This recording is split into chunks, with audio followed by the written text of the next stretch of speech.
Anies Baswedan. Anies Baswedan. Anies Baswedan. Anies Baswedan. Anies Baswedan. Kami tidak melawan dengan kebencian, kami tidak melawan dengan rasa ketidaksukaan. Kami akan membawa ini dengan spirit Surodiro Joyodiningrat, lebur dening pangastuti, bahwa segala angkara murka akan kalah oleh kebaikan. Anies Baswedan mengembangkan strategi kampanye yang unik. Ia memanfaatkan kekuatan intelektualitas dan moral sebagai instrumen utama dalam meraih dukungan pemilih. Pendekatan ini mencerminkan latar belakangnya sebagai akademisi dan tokoh yang memiliki kredibilitas akademik. Strategi utamanya adalah membangun narasi perubahan yang tidak sekedar politis, melainkan berbasis etika dan transformasi sosial. Melalui pidato-pidato inspiratif, Pak Anies berupaya untuk mentransendifikasikan wacana politik yang praktis, menawarkan perspektif filosofis tentang pengembangan bangsa, dan mengajak pemilih untuk menjadi kritis dan visioner. Lalu, siapa target pemilih dalam strateginya? Anies secara cerdas menargetkan segmen pemilih yang memiliki karakteristik spesifik.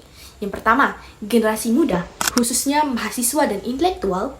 Yang kedua, komunitas kampus yang haus akan perubahan. Dan yang ketiga, kelompok muslim moderat yang menginginkan kepemimpinan yang berkarakter. Selain itu juga, ia menargetkan generasi muda yang pada tahun ini banyak berpartisipasi dalam Pilpres. Generasi muda yang ia targetkan adalah generasi muda yang haus akan kasih sayang seorang ayah atau fatherless. Ia dilabeli dengan sebutan Abah Anies. Lalu dengan segala strategi yang sistematis, kenapa ia masih kalah dalam Pilpres 2024? Mari kita simak. Anies dalam kampanyenya mengusung tema perubahan. Tuh, apa hubungannya dengan kekalahan Pak Anies? Mari kita kupas.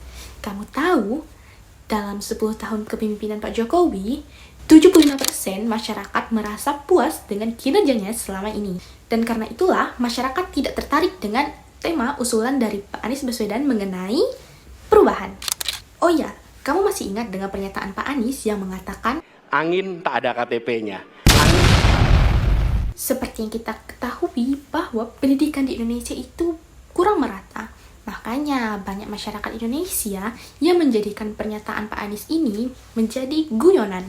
Nah, hal ini juga menjadi faktor mengapa Anies Baswedan tidak terpilih menjadi Presiden Indonesia 2024.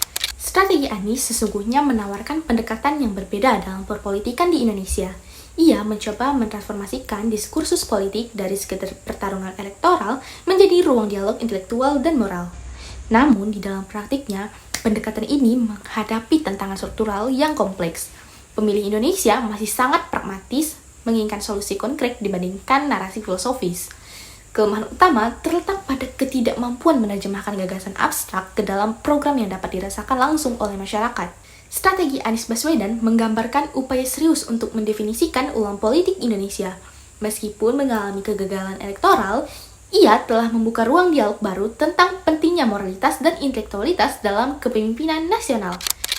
Tantangan terbesarnya adalah menjembatani kesenjangan antara idealisme akademik dan realitas politik praktis. Sampai jumpa!